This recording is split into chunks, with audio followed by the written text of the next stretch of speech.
ప్రభుత్వం సిద్ధంగా ఉంది. పారిపోయి అక్కడెక్కడో పోయి ఆడేదో ప్రగల్భాలేంది అధ్యక్ష. రమ్మనుండ్రి సభకు, వాస్తవాల మీద చర్చ చేస్తాం, మొత్తం ఇక్కడ పెడతాం. ఇవాళ ఆయన తప్పించుకుంటాడు, ఈయన వచ్చి ఈడ కొత్త మాటలు చెప్తాడు ఈడ. కాబట్టి అధ్యక్ష, దీని మీద ఇప్పుడు జరుగుతున్న చర్చ దేని మీద జరుగుతుందో ఆ విషయం మీద చర్చించమని. ఎట్లాగూ సాగునీటి ప్రాజెక్టుల మీద శ్వేతపత్రం పెట్టడానికి మా ప్రభుత్వం సిద్ధంగా ఉంది.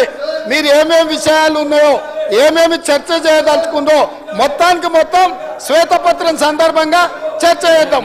లేదు కాళేశ్వరం మీద మీరు చర్చ అంటారా, దానికోసం ప్రత్యేకంగా తమ సమయం కేటాయించండి.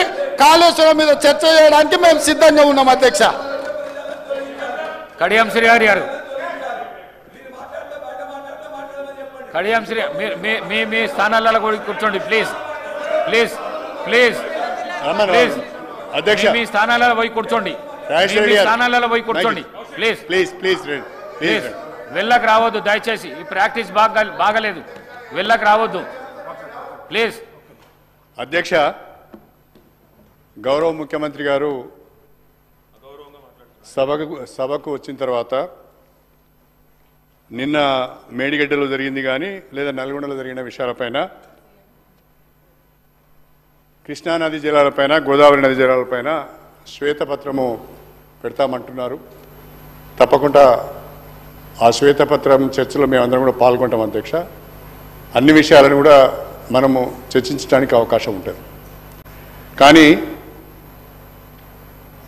ముఖ్యమంత్రి గారు వాడే భాష పట్ల మాకు అభ్యంతరం ఉన్నది అధ్యక్ష.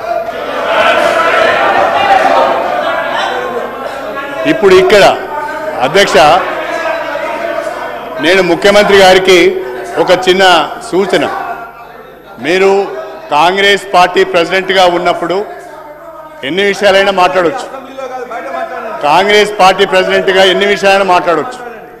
కానీ ముఖ్యమంత్రిగా తెలంగాణ రాష్ట్రానికి ప్రతినిధిగా, తెలంగాణ ప్రజలకు ప్రతినిధిగా నిండు శాసనసభలో మీరే సహనం కోల్పోయి మీరే వాడరాని భాషను మాట్లాడితే మీరు ఒక ఎగ్జాంపుల్ను సెట్ చేసినట్టుగా భావించవలసి వస్తుంది.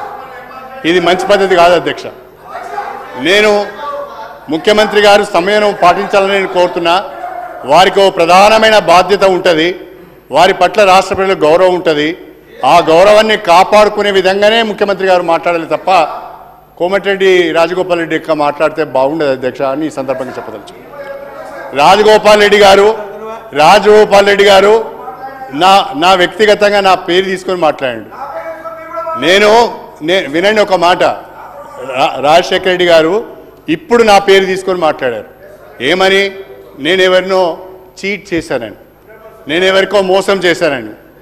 అసలు కాంగ్రెస్ పార్టీకి చీడ పురుగు నువ్వు, కాంగ్రెస్ పార్టీని చీట్ చేసింది నువ్వు.